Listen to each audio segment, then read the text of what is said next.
एक बार बादशाह अकबर ने बेगम साहिबा के जन्मदिन के अवसर पर उन्हें एक बेशकीमती हार दिया। बादशाह अकबर का उपहार होने के कारण बेगम साहिबा को वह हार अति प्रिय था। उन्होंने इसे बहुत संभाल कर रखा था एक संदूक में। एक दिन श्रृंगार करते समय जब हार निकालने के लिए बेगम साहिबा ने संदूक खोला तो उन्होंने वह नदारत पाया। घबराते हुए फ़ोन अकबर के पास पहुंची और उन्हें अपना बेशकीमती हार खो जाने की जानकारी दी। अकबर ने उन्हें वह हार कक्ष में अच्छी तरह ढूंढने को कहा, लेकिन वह हार नहीं मिला।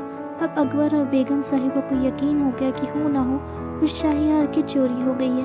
अकबर ने तुरंत बीरबल को बुलवा भेजा और सारी बात बताकर शाही हार खोजने की जिम्मेदारी उसे सौंप दी। बीरबल ने बिना देर किए राजमहल के सभी सेवक सेविकाओं को दरबार में हाजिर होने का फरमान जारी करवा दिया। कुछ ही देर में दरबार लग चुका था। अकबर अपनी बेगम साहिबा के साथ शाही तख्त पर विराजमान थे। सभी सेवक सेविकाएं दरबार में हाजिर थे। बस बीरबल नदारद था। सब बीरबल के आने का इंतजार करने लगे, लेकिन 2 घंटे बीत जाने पर भी बीरबल नहीं आया।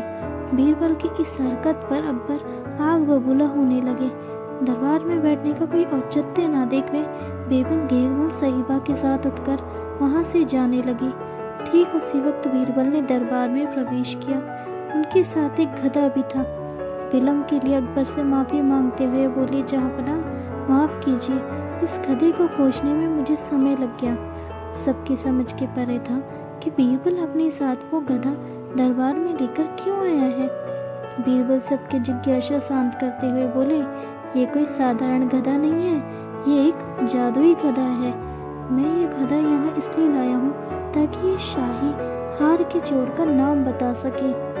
बीरबल की बात अब भी किसी के पल्ले नहीं पड़ रही थी। बीरबल कहने लगा, मैं इस जादुई गधे को पास ही के कक्ष में ले जाकर खड़ा कर रहा हूँ।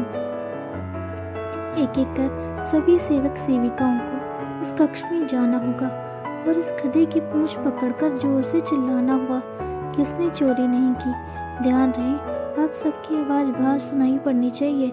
अंत में ये गधे बताएगा कि चोर कौन है। बीरबल गधे को दरबार से लगे एक कक्ष में छोड़ आया और कतार बनाकर सभी सेवक सेविका उस कक्ष में जाने लगे। सबके कक्ष में जाने के बाद बाहर जोर से आवाज आती, मैंने चोरी नहीं की। जब सारे सेवक सेविकाओं ने ऐसा कर लिया तो बीरबल गधे को बाहर ले आया। अब सबकी निगाहें गधे पर थी, लेकिन गधे को एक और खड़ा कर बीरबल एक विचित्र हरकत करने लगा। वह सभी सेविकाओं के पास जाकर उनके हाथ आगे करने को कहता और उसे सूंघता। बादशाह अकबर और बेगम सहित सभी हैरान थे कि आखिर बीरबल ये कर क्या रहा है।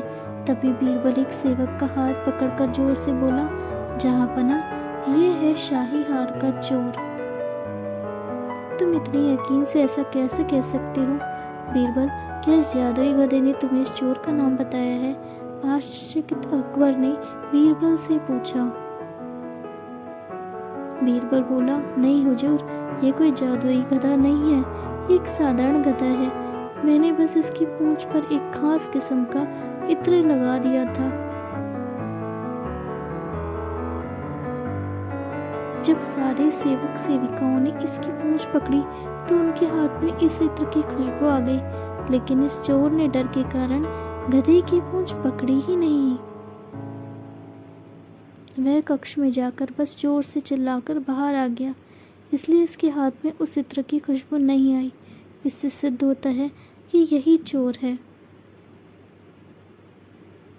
उस चोर को दबिश देकर शाही हार बरामद कर लिया गया और उसे कठोर सजा सुनाई गई। इस बार बीरबल की अक्लमंदी की बेगम साहिबा भी कायल हो गई और उन्होंने अकबर से कहकर बीरबल को कई उपहार दिलवाए। दोस्तों, अगर आपको ये कहानी अच्छी लगी और इसी तरह की अकबर बीरबल की और कहानी के लिए चैनल को लाइक कीजिएगा, सब्सक्राइब कीजिएगा, ताकि आपको इस तरह की और स्टोरीज मिलती रहे। And thank you so much for watching. Thank you once again. Keep subscribe, keep follow.